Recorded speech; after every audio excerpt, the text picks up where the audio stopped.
삼손의 삶은 수수께끼로 가득 차 있습니다.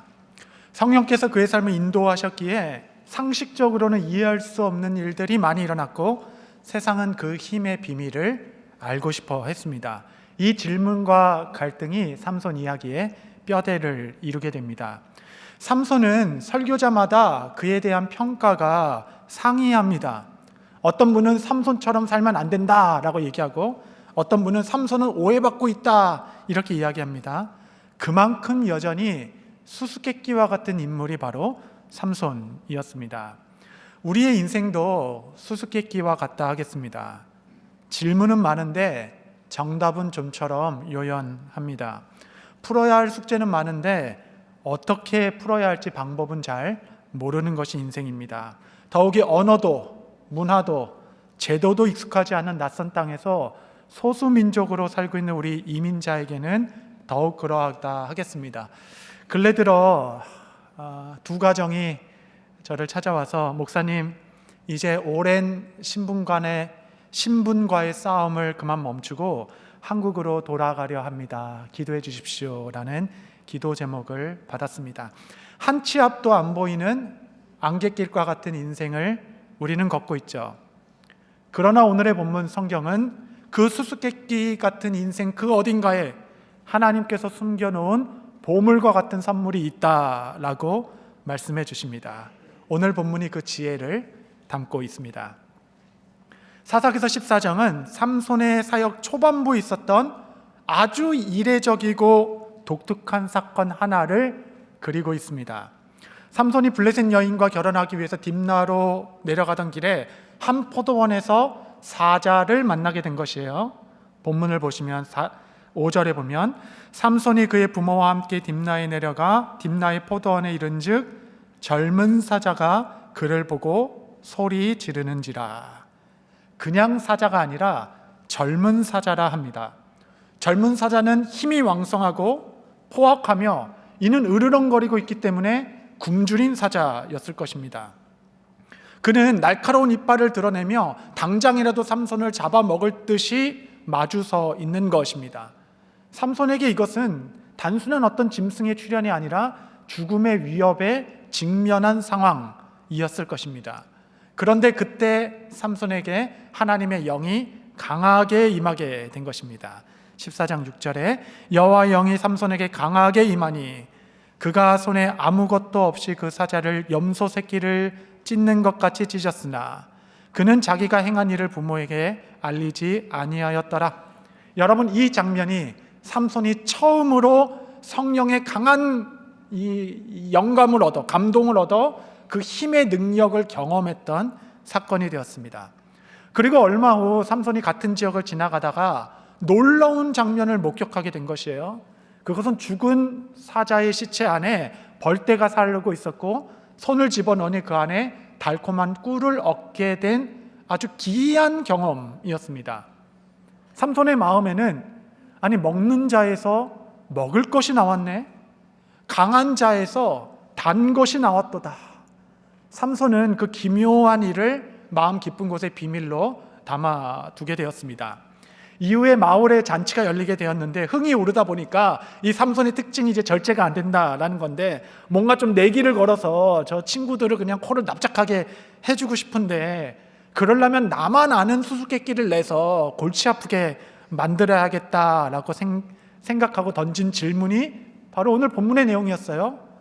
먹는 자에게서 먹는 것이 나오고 강한 자에게서 단 것이 나왔도다. 이것이 무엇인가? 이것이 수수께끼였죠. 30명의 친구들은 사흘 밤을 고민해도 도무지 풀어낼 수가 없었어요. 왜냐하면 이 수수께끼는 단순한 말장난이 아니라 하나님께서 일하시는 방식, 그 높으신 지혜를 드러내는 은유적 사건이었습니다. 그러니 세상의 지혜로는 이 신비를 어떻게 풀어낼 수 있었겠습니까? 여러분, 이것이 이 사건의 전말입니다. 누구에게나 첫 번째 이적은 단순한 사건이 아니라 선언적 행동이 되기 마련입니다. 이것은 앞으로 성령께서 이루어질 펼쳐질 사역의 방향성과 본질을 보여주는 상징적 사건이기도 합니다. 누구에게나 첫 번째 사건은 강렬한 기억으로 남기 마련입니다. 삼손도 마찬가지였겠죠. 이는 단순한 야생동물의 습격이 아니었어요. 그의 삶에 평생 기억해야 할 메시지가 이 이적 가운데 녹아들어져 있었습니다. 우리도 마찬가지입니다. 우리가 기억해야 할 하나님의 메시지가 이 첫 번째 이적 가운데 녹아진 것이에요. 그 메시지는 죽음의 자리에서 단 것이 나왔도다. 위협의 근원에서 꿀을 얻었도다. 먹으려는 자에서 먹는 것이 나왔도다. 여러분, 이것이 바로 영의 역사입니다. 세상은 절대 풀 수 없는 신비이고 수수께끼 같은 인생의 정답입니다. 여러분의 인생의 해답은 우리의 삶 가운데 단 한 번도 틀린 적이 없는 정답이 됩니다. 여러분, 우리네 인생도 인생길에서 때론 젊은 사자를 마주하기도 하죠. 이는 단지 조금 힘든 정도가 아닙니다. 나를 완전히 무너뜨릴 만한 위협적인 현실이기도 합니다. 젊고 으르렁거리고 있는 사자 앞에서 벗어날 길은 사실 없는 겁니다. 눈앞이 깜깜하게 되죠. 막막한 가운데 이제는 내 인생이 끝나는 것인가 하는 위기를 의미하기도 합니다. 한참 이후에 베드로 사도는 이 이미지를 그대로 가져와서 성도가 현재 취한 현실을 이렇게 설명합니다. 우리 베드로전서 5장 8절 한번 다 같이 읽겠습니다. 시작. 근신하라 깨어라 너희 대적 마귀가 우는 사자같이 두루 다니며 삼킬 자를 찾나니. 베드로가 이 본문에서 말하는 우는 사자가 바로 삼손이 만난 젊은 사자이겠죠. 사탄은 지금 잠뜩 굶주려 있는 상태에서 움츠리고 있습니다. 우리는 이 사자에게 잡아 먹힐 것인가? 아니면 그 먹는 자로부터 먹을 것을 취하게 될 것인가? 우리는 이 강한 자 앞에서 굴복할 것인가? 아니면 그에게서 단 것을 얻어낼 것인가? 여러분, 오늘의 본문 이 삼손의 친구들이 이 문제 앞에서 끙끙 앓으며 머리를 싸매고 몇 날 며칠을 풀지 못하는 것을 남의 일처럼 웃어넘길 일이 아닙니다. 왜냐하면 이 질문은 오늘 이 자리에서 내가 받고 있는 질문이기도 하기 때문에 그렇습니다. 나는 이 인생의 수수께끼와 같은 문제에 해답을 알고 있는가? 나는 그 비밀스러운 지식을 알고 있는가? 베드로도 젊은 사자를 만난 적이 있습니다. 그가 경험하는 우는 사자라 함은 단지 그냥 추상적인 영적 세계를 의미하는 것 그 이상이었습니다. 그도 삼손과 같이 실제로 그의 삶을 위협하고 그의 삶이 침몰할 것 같은 젊은 사자를 만난 적이 있습니다. 그것이 마가복음 4장에 나온 갈릴리 바다 위의 풍랑이었죠. 그는 제자들과 함께 예수님이 타고 계신 배를 타고 가다 큰 광풍이 일어 배가 흔들리기 시작하고 침몰할 것 같은 두려움을 느끼기 시작했습니다. 그는 어부였기에 처음에는 자기 지식과 경험으로 이 문제를 해결해 보려 했으나 그의 능력으로는 전혀 감당치 못할 정말 삶의 위기의 광풍을 만나게 된 것이죠. 그 풍랑은 마치 젊은 사자와 같이 그를 집어삼키려 하고 있는 순간이었습니다. 여러분, 이러한 삶의 풍랑을 만날 때 일반적으로 우리는 보통 한 4가지 정도의 잘못된 반응을 일으키게 됩니다. 이 4가지의 반응은 모두 강한 자 앞에서 무너지는 행동이에요. 먹는 자 앞에서 잡아먹히는 행동일 것입니다. 여러분은 한번 좀 점검해 보십시오. 첫 번째는 정죄감에 빠지는 것입니다. 풍랑 앞에서 내가 뭘 잘못했지? 자책감에 빠지는 겁니다. 스스로를 탓하는 것이에요. 과거의 나의 잘못된 경험 때문에, 결정 때문에 이렇게 된 것이고, 나의 연약함 때문에 이렇게 된 것이며, 과거의 선택과 나의 실수에 발목이 묶여서 단 한 발자국도 앞으로 나아가지 못하는 삶입니다. 나는 왜 이거밖에 되지 못할까 자책하기 시작하고 스스로를 정죄하여 과거의 나의 과거가 현재의 족쇄가 되어 나를 싸매고 움켜싸고 있는 정죄감 속에 머무는 것. 두 번째는 원망과 불평을 하는 것입니다. 이스라엘 백성이 그랬죠. 이런 광풍과 같은 사자를 만나는 상황을 만날 때마다 그는 불평과 불만을 쏟아냈습니다. 이 모든 것은 누구 때문이다 라고 말하는 것이에요. 남편 때문이고 부모 때문이며 권위자 때문이고 이 환경 때문이다 라고 말합니다. 그는 모든 이 어려움의 원인 제공자를 찾기 시작하고 그에게 모든 책임을 떠넘기기 시작합니다. 여러분, 하지만 기억하십시오. 사실 내 입에서 나오는 모든 불평의 끝은, 그 최종 대상은 항상 하나님을 향하고 있게 됩니다. 그래서 불평과 불만은 하나님 앞에서 나의 범죄함이 되는 것입니다. 세 번째 잘못된 반응은 풍랑이 일 때 하나님을 의심하기 시작하는 것입니다. 과연 하나님의 말씀이 여전히 효력 있는 능력이신가?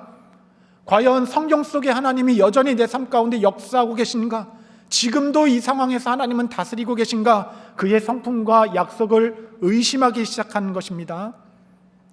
하나님을 의심하기 시작하면 제일 먼저 드러나는 삶의 현상은 경건 생활이 무너지는 것입니다. 여러분, 우리가 기도하지 않는다라는 것은 생각보다 훨씬 더 영적인 일입니다. 기도하지 않는 것은 단지 게으른 습성에 기초하고 있지 않아요. 믿음에 기초하고 있는 것입니다. 그래서 예수님은 한시도 깨어 기도하지 못하는 자들에게 게으른 자들이여 라고 말하지 아니하고 믿음이 없는 세대여 라고 말씀하셨죠. 네 번째는 낙담에 빠지는 것입니다. 자기 연민이라는 것은 나를 불쌍히 여기는 것이고 내 삶의 기쁨과 감사가 어느새 사라지기 시작하며 실패와 낭망의 자리가 익숙해지기 시작하고 그 자리에 머물고자 하는 것입니다. 나는 세상에 잘 적응하지 못하는 자야 라고 스스로를 여기며 아무 기대와 소망 없이 그냥 인생은 다 그런 것이 그냥 죽어서 천국이나 가는 거지 라고 하며 하루하루를 버티며 살아가는 낙담한 상태. 여러분, 여전히 낙심은 사탄이 가장 즐겨 쓰는 무기가 되는 것입니다. 여러분이 네 가지 반응 모두 다 강한 자 앞에서 무너지는 삶을 보여주고 있는 것이에요. 여러분, 시험이 올 때마다 정죄감에 빠지겠습니까? 시련이 올 때마다 불평하시겠어요? 어려움이 있을 때마다 하나님을 의심하며 너무나도 빠른 속도로 낙담에 빠져 그 안에 머물러 있으시겠습니까? 아니요. 그리스도의 영을 모시는 우리는 결단코 그럴 수 없는 것입니다. 하나님은 여러분을 용맹한 강한 용사로 부르셨습니다. 예수님께서는 잠에서 깨시어 풍랑을 다 꾸짖어 잠잠케 하시고 그 두려워 떨던 제자들에게 아이고 너희가 얼마나 고생이 많았냐, 그 혼비백산하던 제자들에게 정말 그럴 만한 상황이었구나, 내가 너무 오래 자고 있어서 미안하다, 정말 큰일 날 뻔했구나, 이렇게 말씀하시지 않으셨습니다. 주께서 제자들에게 하신 말씀은 어찌하여 두려워하느냐, 너의 믿음이 어디 있느냐, 믿음을 말씀하셨습니다. 여러분, 우리의 믿음은 이렇게 군중 속에서 찬송할 때 잘 드러나는 것이 아닙니다. 성경 공부할 때 드러나는 것이 아닙니다. 인생의 길목에서 젊은 사자를 마주할 때, 인생의 항로에서 큰 광풍을 마주하기 시작할 때 내 믿음의 현주소는 그 시련의 현장에서 드러나게 되는 것입니다.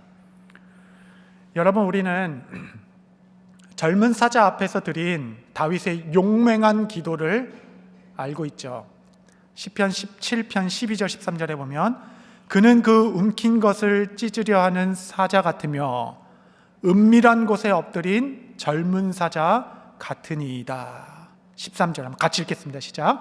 여호와여 일어나 그를 대항하여 넘어뜨리시고 주의 칼로 악인에게서 나의 영혼을 구원하소서. 아멘. 여러분, 우리 중에 오늘 누가 이 기도가 필요하십니까? 여호와여 일어나소서, 나의 젊은 사자 앞에서. 여러분, 이러한 어려운 환경은 삼손도 만났고 다윗도 만났습니다. 베드로도 만났고 우리도 만날 수 있는 것입니다. 그 젊은 사자 앞에서 자책하거나 연민에 빠지거나 불평불만 안에 머물러 있지 아니하고 용맹한 자의 기도, 여호와여 일어나소서, 주의 칼로 대적을 대하사 내 영혼을 오늘 구원하소서. 우리는 비밀을 아는 자들이죠. 강한 것에서 단 것을 주실 것이며 먹는 자에게서 먹을 것을 주실 주님, 일어나소서, 주의 칼로 일하소서. 여러분, 우리는 과정은 다 알지 못하지만 결말을 아는 사람들입니다. 하나님께서 그 광풍 속에서 가장 좋은 것을 주실 것이에요. 우리는 흔들림 없이 전문사자 앞에서도 우리의 믿음을 다시 한번 하나님의 약속에 고정하는 것입니다.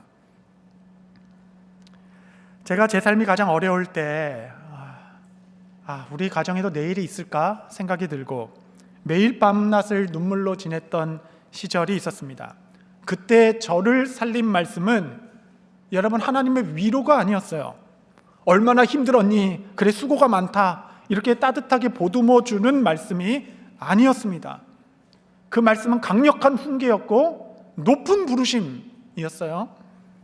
예레미야 12장 5절 보면 만일 네가 보행자와 함께 달려도 피곤하면 어찌 능히 말과 경주하겠느냐? 내가 평안한 땅에서는 무사하려니와 요단강 물이 넘칠 때는 어찌하겠느냐? 당시 자기 연민과 체념과 이 불평 가운데 빠져있던 눈물의 선지자 예레미야에게 하나님께서는 네가 걷는 자와 함께 걸어도 피곤하면 어찌 능히 말과 경주하겠느냐? 나는 너를 말과 경주하는 자로 불렀다.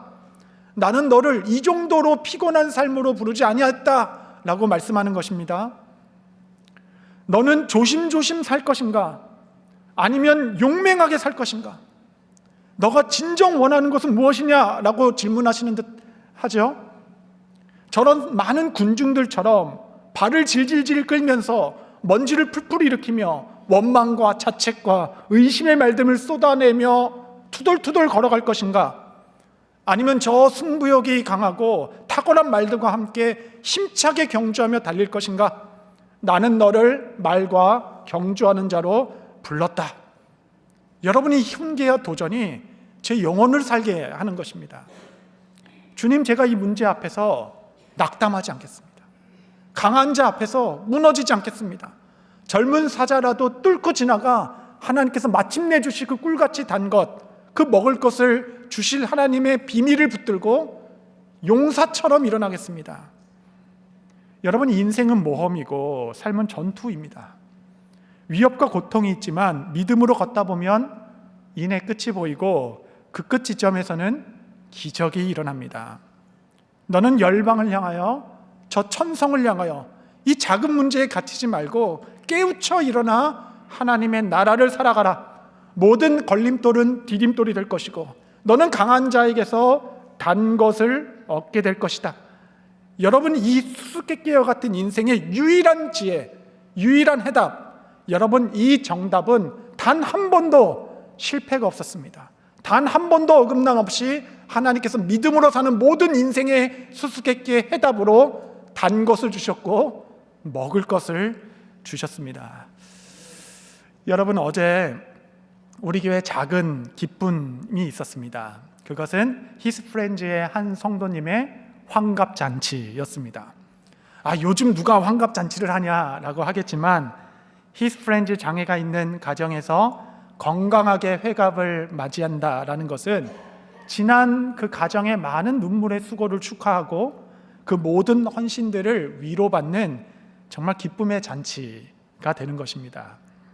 그 성도를 현재까지도 85세 노모께서 돌보고 계십니다.